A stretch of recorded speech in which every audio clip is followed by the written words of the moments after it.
Yuk. Bab 1001 sampai bab 1004, bunganya dikepalkan dengan gigi perak. Dia mulai memarahi Li Fugui di dalam hatinya. Li Fugui, kamu bajingan, kamu bilang kamu tidak ada hubungannya. Kenapa kamu menculik Nona Gongyang? Tidak apa-apa sekarang, keadaan sudah menjadi seperti ini. Tapi kamu tidak tahu di mana harus bersembunyi dan melakukan hal-hal yang tidak tahu malu. Meninggalkan kami berdua untuk menyeka pantatmu. Bagaimana kamu ingin kami menghapusnya? Sayang sekali, bahkan jika Hua Duo memarahi 18 generasi leluhur Li Fugui, tidak ada yang akan mendengarnya. Qi Kuai Kuo. Ketika Sun Shaoyuan melihat Hua Duo berhenti berbicara, dia membuang senyuman di wajahnya dan menghela nafas pelan.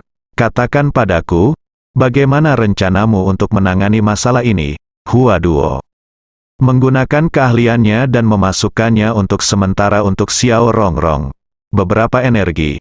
Sebelum dia selesai memindahkannya, Xiao Rongrong dengan lembut mengulurkan tangannya dan meraih pergelangan tangan Hua Duo. Kapten Hua, aku baik-baik saja sekarang, tolong tinggalkan aku sendiri. Karena Kapten Sun bertanya padamu, kamu dua mari kita bahas solusinya dengan cepat. Xiao Rongrong juga mengerti di dalam hatinya. Jika dia tidak melakukan tindakan balasan dengan cepat, dia tidak akan mudah terluka. Terlebih lagi, kali ini dia terluka karena Li Fugui. Selama dia masih hidup sebelum Li Fugui kembali, dengan keterampilan medis Li Fugui yang mendalam, dia tidak hanya akan bisa pulih, tapi mungkin Li Fugui juga akan berhutang padanya. Dia adalah bantuan.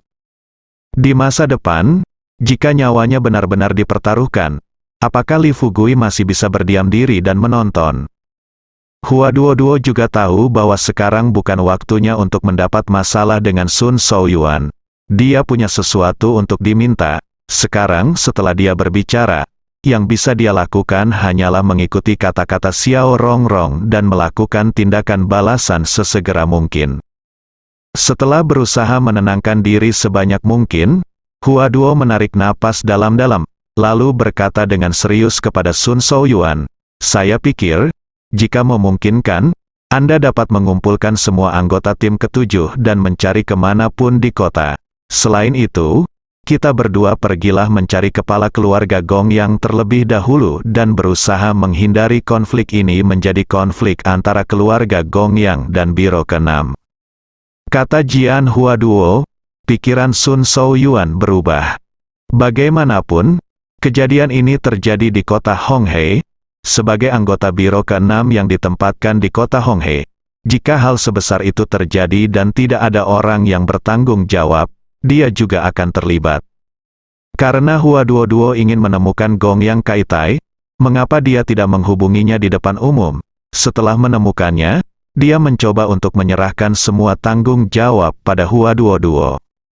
Saat itu, dia akan memberitahu sepupunya dan membiarkannya berbicara sedikit dengan markas, meski tim kedua tidak bisa langsung dibubarkan. Hua Duo jelas tidak bisa menjadi kaptennya.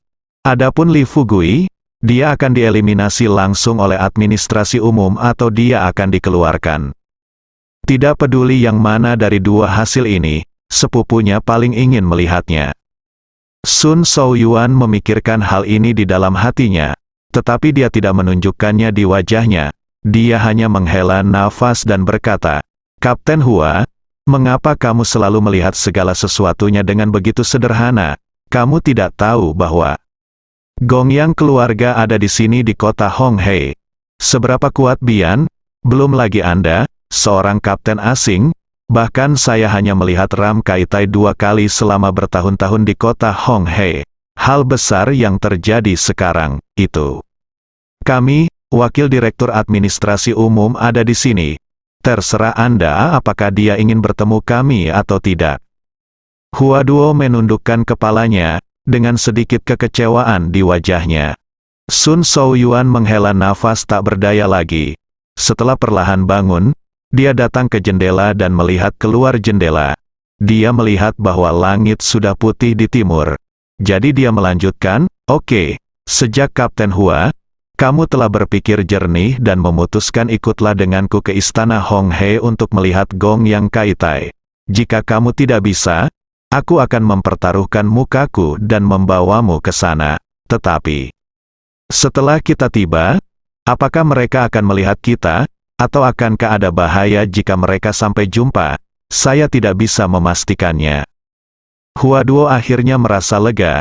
Dia dengan cepat mengucapkan terima kasih, Kapten Sun. Dalam hal ini, maka saya berterima kasih. Sekarang sudah hampir fajar. Bisakah kita langsung berangkat? Sun Shaoyuan melambaikan tangannya dan berkata, "Tidak, saya belum menghubungi Anda. Ada apa yang akan kamu lakukan? Tunggu aku keluar. Telepon dan bicaralah dengan putra tertua keluarga Gongyang. Selama pihak lain setuju untuk melepaskan kita, kita akan pergi ke sana." Dengan itu, Sun Shaoyuan keluar. Bersamanya telepon selular. Dengan berlinang air mata, Hua Duo mendatangi Xiao Rongrong lagi. "Rongrong, maafkan aku tidak menyangka dia akan benar-benar menyerangmu. Xiao Rongrong telah berada di sekitar Mal selama bertahun-tahun, dan melalui perilaku Sun Shaoyuan. Baru saja dia melihat orang ini. Orang macam apa dia?" Untuk amannya, Xiao Rongrong berbisik kepada Hua Duo, "Kapten Hua, tolong tinggalkan aku sendiri. Aku tidak akan mati untuk sementara waktu. Tapi kamu, berhati-hatilah saat sampai di sana. Menurutku Sun Shaoyuan menyembunyikan niat jahat. Mungkin dia akan melakukannya. Yang disebut membawamu menemui Gong Yang Kaitai berarti membawamu mati." Hua Duo tidak mengharapkan ini. Namun saat ini adalah satu-satunya pilihan yang tersedia baginya. "Tidak apa-apa, kalau begitu kamu bisa istirahat di sini dan memulihkan diri dulu. Setelah aku lulus, kembalilah secepatnya." Dini hari, sinar matahari merah menyinari Gunung Yuksu, dan puncak gunung itu berwarna keemasan dan sangat indah. Di hutan lebat di belakang Gunung Yuksu, api unggun telah padam. Mata Gongyang Lina memerah dan dia menatap Li Fugui yang masih tertidur lelap. Dengan belati di tangannya, dia ingin bergegas lagi dan membunuh Li Fugui. Namun pada akhirnya, dia membatalkan rencana ini. Lagi pula, dia sudah mencobanya tadi malam. Bukannya menyakiti Li Fugui, dia malah hampir dibunuh oleh Li Fugui. Setelah memikirkannya sepanjang malam, Gongyang Lina memutuskan bahwa dia akan mencari kesempatan untuk meracuni Li Fugui. Meski tindakan ini agak tercela, menurutnya, jika Li Fugui bisa membawanya ke tempat seperti itu bukanlah perilaku seorang pria sejati. Selain itu, saya seorang wanita muda, bukan seorang pria sejati. Mengapa repot-repot dengan semua kekacauan ini? Sambil berpikir seperti ini dalam pikiranku, tanpa diduga, Li Fugui perlahan membuka matanya dan melihat mata Gongyang Lina memerah. Dia tidak bisa menahan senyum dan berkata, "Apa, kamu ingin membunuhku dan kamu belum tidur sepanjang malam?" Mata Gongyang Lina menunjukkan sedikit kebencian yang tak ada habisnya. Dia mendengus dingin dan berkata, "Bibiku ingin membunuhmu. Mengapa kamu harus begadang semalaman untuk mencari jalan?" Li Fugui benar-benar yakin. Dia benar-benar tidak tahu apakah gadis ini pernah bersekolah. Siapapun yang telah bersekolah di taman kanak-kanak selama beberapa hari tidak akan memiliki mulut yang buruk. Berpikir bahwa keluarga Gongyang pasti akan membawa kekacauan ke kota Hong He dalam 2 hari ke depan, dan jika dia kembali sekarang, pasti akan ada konflik skala besar. Ketika Li Fugui membawa Gongyang Lina ke sini, dia tidak berpikir untuk menjadi sedang terburu-buru kembali. Karena dia akan tinggal bersama Ram Lina beberapa hari lagi, dia harus membiarkan Ram Lina belajar berbicara dengan baik terlebih dahulu. Jika tidak, bibiku Tian-Tian adalah bibi tertua dan bibiku pendek. Jika aku mendengarkannya, aku mungkin tidak bisa beradaptasi setelah aku keluar. Gongyang Lina memutar matanya 2 kali. Ketika dia melihat senyum jahat di wajah Li Fugui, hati kecilnya tiba-tiba naik ke tenggorokannya. Setelah menghirup udara dingin, Gongyang Lina segera berdiri dan melangkah mundur. Di saat yang sama, dia bertanya kepada Li Fugui yang berdiri, "Apa yang akan kamu lakukan pada bibiku?" Sebelum dia selesai berbicara, Li Fugui dia bergegas mendekat, menjambak rambut domba jantan Lina, dan kemudian menekannya ke tanah. Sama seperti tadi malam di kamar hotel, tanpa pikir panjang, dia mengangkat rok pendek orang lain, melihat pantat orang lain yang sangat bersih dan indah, dan menamparnya. "Sial, ingat, saat kamu bersamaku mulai sekarang, aku hanya boleh mengucapkan kata-kata kotor, dan kamu tidak boleh mengucapkan sepatah kata pun.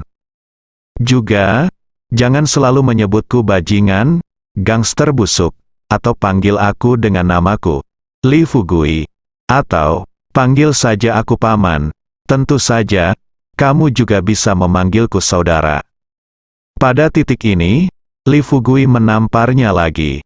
Terdengar suara nyaring di hutan yang sunyi, gusi Ramlina berdarah akibat gigitannya. Di hutan belantara ini, dia tahu bahwa menangis pun tidak akan berpengaruh.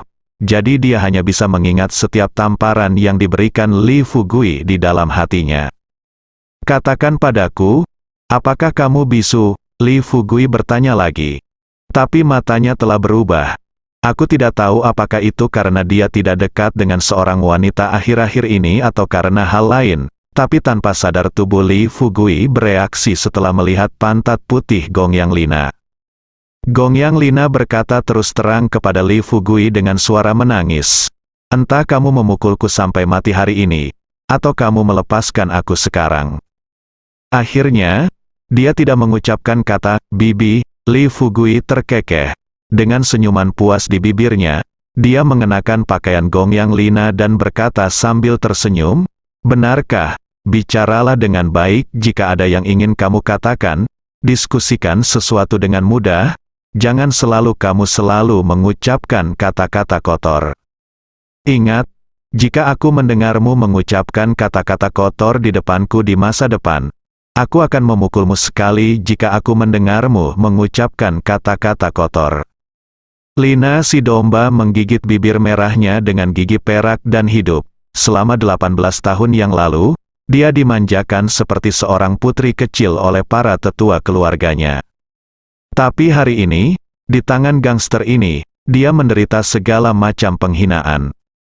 Saat dia terus berpikir tentang cara meracuni Li Fugui, dia tidak menyangka Li Fugui tiba-tiba menyembunyikan senyum di wajahnya dan berkata dengan lantang, "Mengapa kamu tidak mengungkapkan posisimu dengan cepat?" Suaranya keras dan penuh aura raja. Dipaksa oleh nafsu Li Fugui, Gongyang Lina tidak punya pilihan selain mengangguk lagi. "Oke, saya setuju." Li Fugui tertawa gembira, mengulurkan tangannya, dan berkata kepada Gongyang Lina, "Ayo, paman akan mengantarmu, ayo pergi ke pegunungan dan mencari tempat tinggal jangka panjang. Yang terbaik adalah mencari gua atau semacamnya agar kita tidak terbangun oleh angin dingin di malam hari." Gongyang Lina mengerutkan kening dan bertanya dengan tergesa-gesa, "Apakah kamu tidak akan mengambil aku keluar?" Li Fugui melambaikan tangannya dan berkata sambil tersenyum, "Tidak. Jika aku membawamu keluar sekarang, keluarga Gongyangmu mungkin hancur. Aku tidak ingin lagi menanggung reputasi membunuh orang yang tidak bersalah. Kita berdua akan tinggal di pegunungan selama beberapa hari dan mencari tahu jawabannya." Sekarang juga, Li Fugui hanya punya pilihan ini. Tapi setelah dia selesai berbicara, Gongyang Lina hanya mencibir dan berkata, Kamu hanya takut mati. Kamu takut jika kamu keluar sekarang, kamu akan dibunuh oleh paman kami. Jangan mengira kamu kuat hanya karena kamu bisa menindasku. Di keluarga Gongyang kami, yang paling kuat ada di level inti emas." Li Fugui hanya tersenyum lembut dan menarik Gongyang Lina dengan keras. "Mengapa kamu tidak segera pergi?" Gongyang Lina berdiri di sana.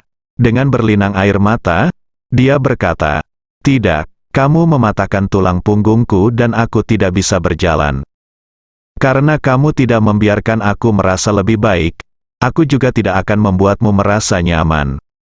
Ngomong-ngomong, bibiku punya banyak trik untuk menghadapi kalian para pria tak tahu malu. Setelah Li Fugui memahami pikiran Gong Yang Lina, dia terlalu malas untuk berbicara omong kosong. Selain itu, dia tidak rugi karena memiliki seorang gadis kecil yang lucu berbaring telentang. Ayo, aku akan menggendongmu, kata Li Fugui, dan dia mengambil domba jantan Lina di punggungnya. Namun, kedua tangannya yang besar diletakkan di pantat domba jantan Lina tanpa malu-malu. Gong Yang Lina berbaring telentang. Niat membunuh di wajahnya muncul kembali.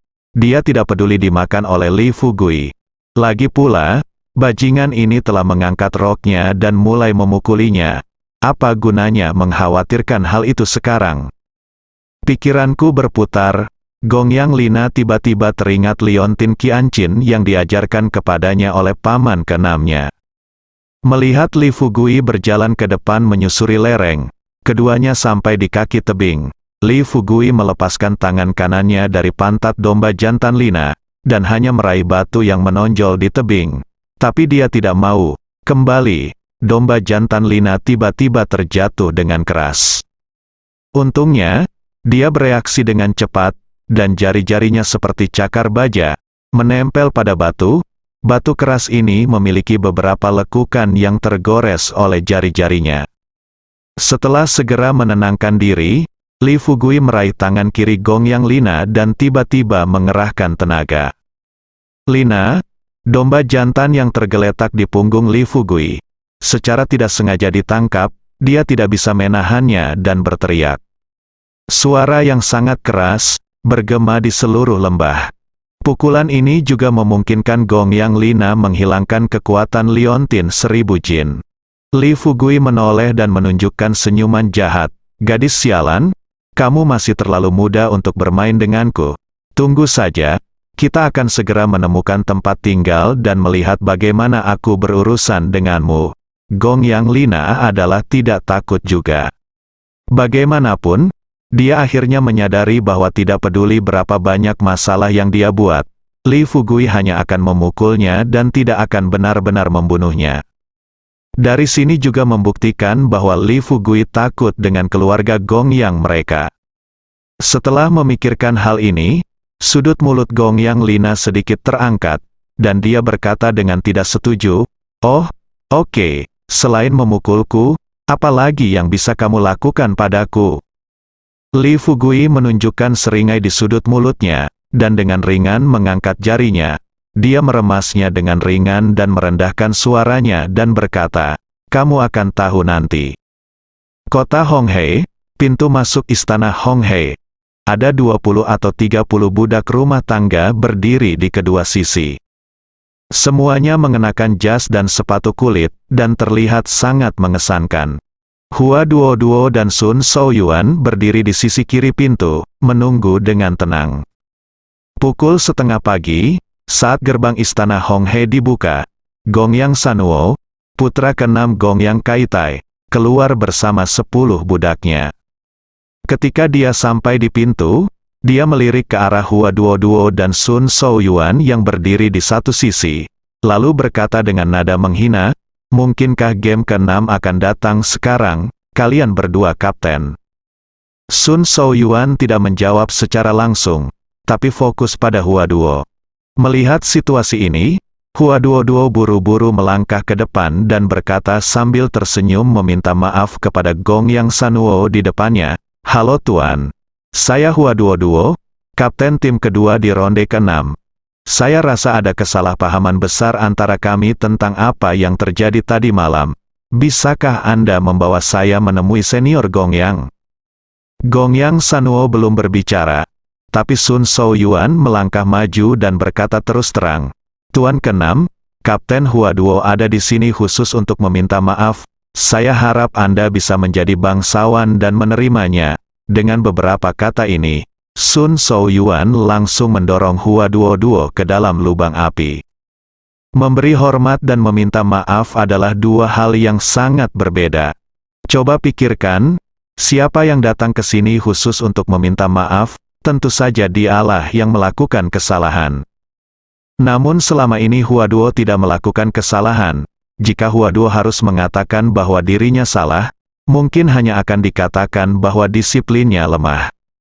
Tapi inilah masalahnya, siapa yang bisa mengendalikan orang seperti Li Fugui? Dan Hua Duo juga ingin mengendalikan Li Fugui. Dan Ning Jing telah direkrut untuk bergabung dengan game ke-6. Ini adalah hal yang belum pernah terjadi sebelumnya untuk game ke-6, tapi apa yang terjadi kali ini terlalu mendadak. Baik itu Li Fugui atau keluarga Gongyang, tidak ada hal seperti itu. Beri dia kesempatan untuk mengelola Li Fugui. Tepat ketika Hua Duo hendak menjelaskan, Gongyang Sanuo berkata dengan wajah datar, "Jangan bicara tentang meminta maaf atau melakukan apapun. Karena Li Fugui adalah bawahan Kapten Hua, kamu bisa ikut saja denganku." Inilah hasil yang diinginkan Sun Shaoyuan. Setelah dia selesai berbicara tentang Gongyang Sanuo, dia memberitahu Hua Duo dengan wajah datar, "Kapten Hua, tidak peduli apakah ada konspirasi dalam tindakan Anda kali ini, saya harap Anda bisa jujur kepada semua orang setelah Anda masuk."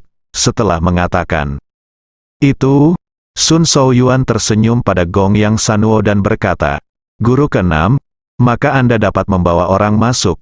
Jika Anda membutuhkan saya untuk membantu Anda, katakan saja halo." Gongyang Sanuo mengangguk, lalu berbalik dan berjalan menuju gerbang pergi.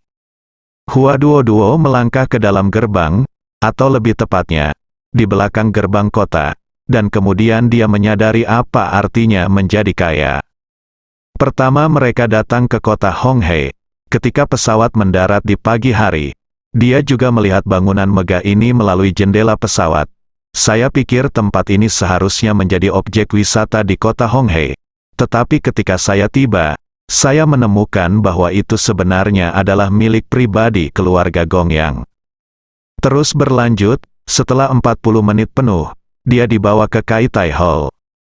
Di aula utama, Gongyang Kaitai berada tinggi, bersandar di singgasana seperti kursi naga, dengan ekspresi agak acuh tak acuh di wajahnya. Ketika Hua Duo masuk, dia perlahan menggerakkan tubuhnya, mendengus dingin dan berkata, "Kamu adalah kapten tim kedua. Apakah itu milikmu bawahan yang menculik cucuku tadi malam?" Untungnya, Hua Duo juga orang yang berpengetahuan luas. Meski terkejut, dia tidak panik. Dihadapkan pada pertanyaan tersebut, Hua Duo berkata dengan beralasan, "Senior, Anda hanya bertanya apakah orang-orang saya menculik cucu Anda.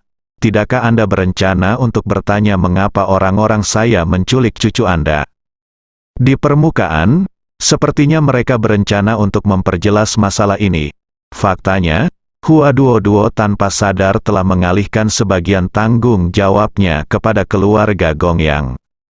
Setelah Gongyang Kaitai mendengar kata-kata ini, dia duduk tegak, melambai ke Hua Duo dan berkata, "Ayo, mendekatlah." Hua Duo mengangguk dan mengambil beberapa langkah ke depan.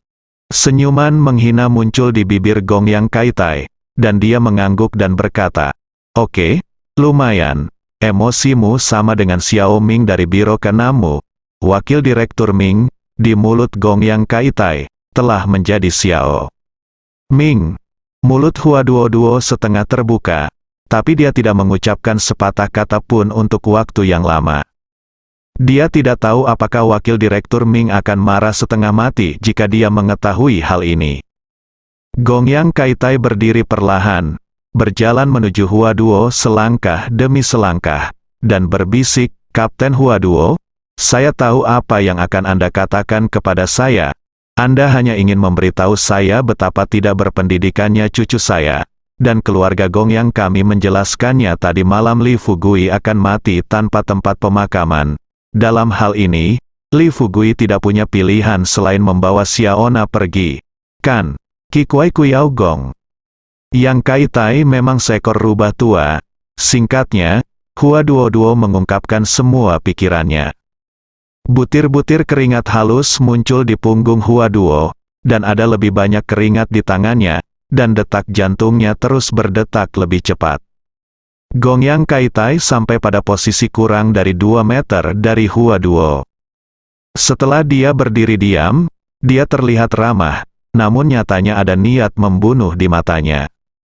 Dia melanjutkan, juga, jika aku melepaskannya sedikit, kamu pasti akan menganalisisnya untuk saya dan memberitahu Anda, taruhan pertarungan ini tinggi, dan kami akan melakukan semua yang kami bisa untuk meningkatkan status Li Fugui di game ke-6 Anda, dan membujuk saya untuk membuat hal-hal besar menjadi lebih kecil, dan kemudian mari bekerja sama untuk menemukan Li Fugui dan cucuku secepat mungkin, kan?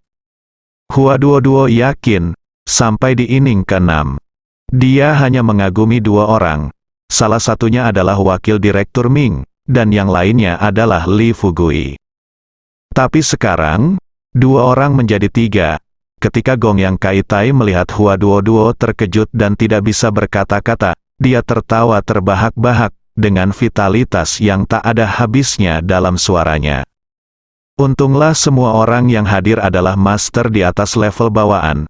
Jika ada orang biasa yang hadir, gendang telinga mereka akan pecah dan otak mereka akan mati kehabisan darah. Setelah bertahan selama 20 atau 30 detik, ketika Hua Duoduo melihat ke arah Gong Yang Kaitai lagi, lelaki tua yang baru saja berdiri di depannya telah kembali ke tempat duduknya dan duduk. Tampak penasaran, bertanya padanya, Kapten Hua, selain 2 poin ini, apa lagi yang akan kamu katakan? Pikiran Hua Duo berpacu. Segera, dia memecahkan toples itu, melihat ke arah Gong Yang Kaitai dan berkata, Senior-senior, selama Li Fugui masih hidup, mungkin keturunanmu masih bisa berkembang, tetapi jika Li Fugui mati, tidak peduli apa yang terjadi. Mengapa sulit agar keturunanmu bisa bertahan hidup? Apakah itu kutukan? Keluarga Gong Yangmu akan punah. Setelah Hua Duoduo mengucapkan kata-kata ini, suara tetesan jarum terdengar di aula besar. Mata ke-6 putra Gong Yang Kaitai berdarah karena kebencian. Mereka mengepalkan tangan satu demi satu, menunggu lelaki tua itu berbicara, dan menghancurkan bunga-bunga itu menjadi bubur sesuai perintah. Gong Yang Kaitai mengepalkan tangannya erat-erat, dan dengan paksa menggigit 3 gigi geraham belakangnya hingga berkeping-keping. Sejujurnya, Hua Duoduo benar-benar mengenai titik sakit di tulang lamanya kali ini, langsung mengenai titik lemahnya. Keluarga Gong yang bermartabat, saya memiliki 6 putra sendirian.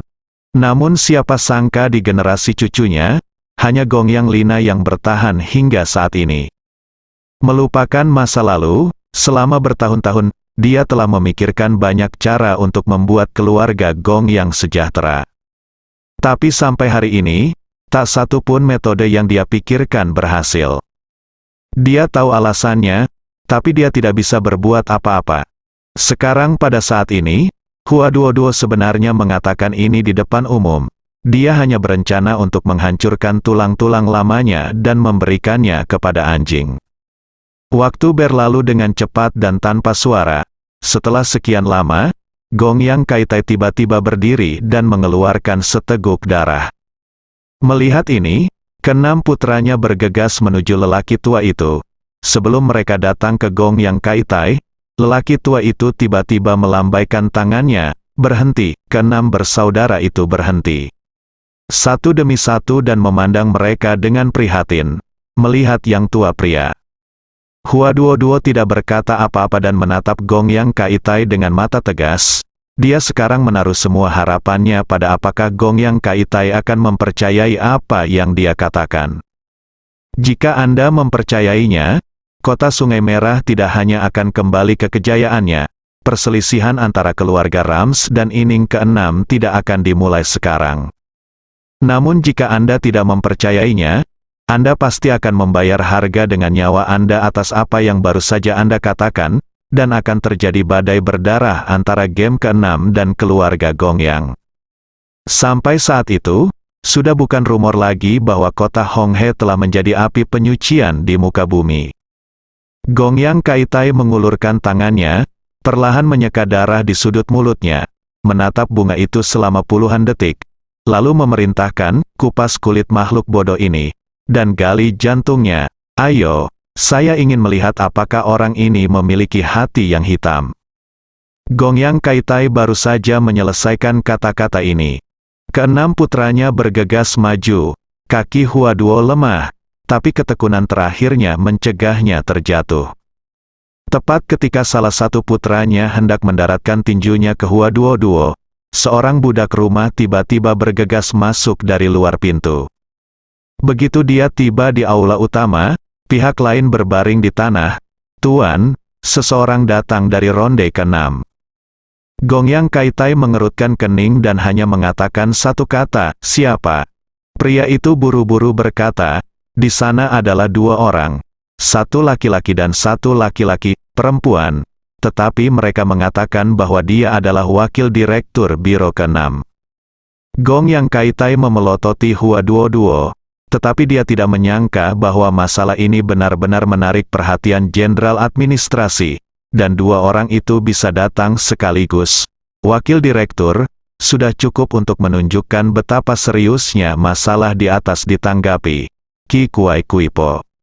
Memikirkan hal ini, Gong Yang Kaitai duduk di sofa empuk di belakangnya, melambaikan tangannya dan berkata, "Bawa mereka masuk."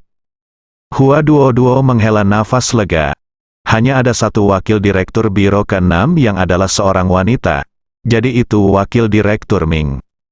Mengenai siapa pria itu, Hua Duo belum tahu. Segera, ketika wakil direktur Ming dan wakil direktur Sun muncul bersama di pintu masuk aula, mata Hua Duo Duo hampir jatuh ke tanah. 2 orang yang paling kecil kemungkinannya untuk tampil bersama sebenarnya muncul bersama hari ini. Terkejut, Hua Duo buru-buru melangkah maju. Sebelum dia bisa menghubungi wakil direktur Ming, Sister Ming menatap Hua Duo. Hua Duo Duo segera berhenti dan berdiri dengan patuh. Gong Yang Kaitai berdiri pada saat ini dan pertama kali menatap Sister Ming. "Xiao Ming, setelah bertahun-tahun, saya tidak menyangka kita akan bertemu lagi." Wakil direktur Ming berkata dengan senyum minta maaf di bibirnya. Sepertinya malu. "Paman, aku tidak menyangka kita akan bertemu lagi karena hal seperti ini. Jangan marah dulu. Aku akan menamparkan diriku sendiri dulu." Setelah mengatakan itu, Sister Ming benar-benar mengulurkannya tangan, berencana menamparkan dirinya sendiri. Beberapa mulut besar, Gong Yang Kaitai melambaikan tangannya dengan cepat. "Xiao Ming, tolong jangan lakukan ini. Jika kamu menamparkan dirimu sendiri, aku tidak akan bisa bertahan. Mereka semua adalah rubah tua dengan pengalaman ribuan tahun. Mereka semua tahu betapa kuatnya pihak lain adalah wajah yang harus diberikan secara penuh." Wakil direktur Ming menamparkan dirinya sendiri di depan semua orang, untuk memberikan wajah Gong Yang Kaitai. Gong Yang Kaitai berkata bahwa wakil direktur menderita kejang dan tidak dapat bertahan hidup, sehingga ia menghadap wakil direktur Ming. Sedangkan untuk menelepon wakil direktur Ming Xiao Ming, dia memberitahu wakil direktur Ming dari samping bahwa saya masih ingat persahabatan kecil kami sebelumnya. Mereka yang memahami dengan sendirinya akan memahami hal-hal ini, tetapi jika mereka tidak memahaminya, saya khawatir tidak ada gunanya masuk ke dalam pikiran orang lain dan menjelaskannya. Wakil direktur Ming tersenyum sedikit dan menghela nafas. "Paman, Xiaona belum ditemukan." Gong Yang Kaitai mengangguk dan berkata tanpa daya, "Sejak kamu di sini, kamu juga telah melihat situasi di kota Honghe. Untuk menemukan Xiaona, jutaan orang-orang di kota Honghe telah meninggalkan mata pencahariannya dan mencari ke segala arah. Namun hingga saat ini, masih belum ada kabar." Wakil direktur Sun merasa wajahnya sedikit gelisah saat ini, dan dia tidak tahu apakah itu benar. Untuk menyoroti keberadaannya, merasa dia masih ingin mengalahkan wakil direktur Ming. Ketika Gong Yang Kaitai mengatakan ini, dia berkata dengan wajah serius, "Tuan Gong Yang, apakah ada yang salah dengan apa yang dilakukan keluarga Gong Yang Anda? Kota Honghe jutaan orang harus hidup, hanya untuk menemukan cucu Anda. Anda langsung menyesuaikan kota Honghe ke keadaan siap perang. Haha. Dapatkah dikatakan bahwa kota Honghe ini telah menjadi milik Anda?" Gong Yang Kaitai kemarahannya tidak menunjukkan ekspresi apapun di wajahnya. Ketika dia selesai berbicara, dia menatap Wakil Direktur Sun, lalu tersenyum dengan santai dan berkata, "Apakah Anda Wakil Direktur Sun?" Wakil Direktur Sun mengangguk dan berkata dengan sedikit arogan, "Saya mengenal Anda, saya akan menjadi baiklah." Gong Yang Kaitai berhenti berbicara dengan Wakil Direktur Sun, tetapi terus berkata kepada Wakil Direktur Ming dengan senyum ramah di wajahnya, "Xiao Ming, bisakah kamu datang, Paman? Saya punya beberapa kata yang ingin saya sampaikan kepada Anda." Bicara dan bicara. Wakil Direktur Ming tidak menghindar dari apapun, dia mendatangi Gong Yang Kaitai dan duduk di sofa empuk. Gong Yang Kaitai mengulurkan tangannya, meraih jari ramping Wakil Direktur Ming, dan seperti orang tua yang baik hati yang mengeluh kepada keturunannya, mengatakan persis apa yang dikatakan Hua Duo tadi. Setelah mengatakan itu, Gong Yang Kaitai tidak lupa memelototi Hua Duo. "Xiao Ming, katakan padaku, apakah gadis seperti ini terlalu berlebihan? Yang paling aku, Gong Yang Kaitai, benci adalah ada seseorang di depanku. Aku mengungkit hal ini di depanku, tapi dia mengatakan sesuatu yang sangat keterlaluan. Sayangnya, jika aku tidak memperhatikanmu hari ini, dia pasti sudah berubah menjadi bubur sekarang." Wakil Direktur Ming memelototi Hua Duo. Dia mengutuk dengan keras, "Dasar bodoh, kenapa kamu tidak berlutut dan meminta maaf kepada pamanmu?" Hua Duo tidak punya pilihan selain menurut, dan dengan cepat melangkah maju dan berlutut di tanah. Sebelum Gong Yang Kaitai dapat berbicara, Wakil Direktur Ming merendahkan suaranya ke Gong Yang Kaitai dan berbisik di telinganya, "Paman, tapi saya dapat memberitahu Anda bahwa apa yang baru saja dikatakan Kapten Hua kepada Anda adalah 100% dapat dipercaya, 90 kali ini." Gong Yang Kaitai jelas tercengang, mulutnya setengah terbuka, dan sepertinya dia bisa memasukkan 2 butir telur ke dalam mulutnya. Menatap mata Wakil Direktur Ming, Wakil Direktur Ming juga menatap mata Gong Yang Kaitai, dengan senyum percaya diri di wajahnya, dan mengangguk lagi sebagai penegasan. Gong Yang Kaitai sekali lagi mengarahkan pandangannya ke Hua Duo, lalu buru-buru berdiri, dan berkata kepada Wakil Direktur Ming dan Hua Duo, "Kalian berdua, ikuti saya di belakang." Wakil Direktur Ming berdiri dan mendukung Gong Yang Kaitai. "Paman, tolong pelan-pelan, saya di sini secara langsung. Apakah Anda masih perlu begitu panik?" Bersambung.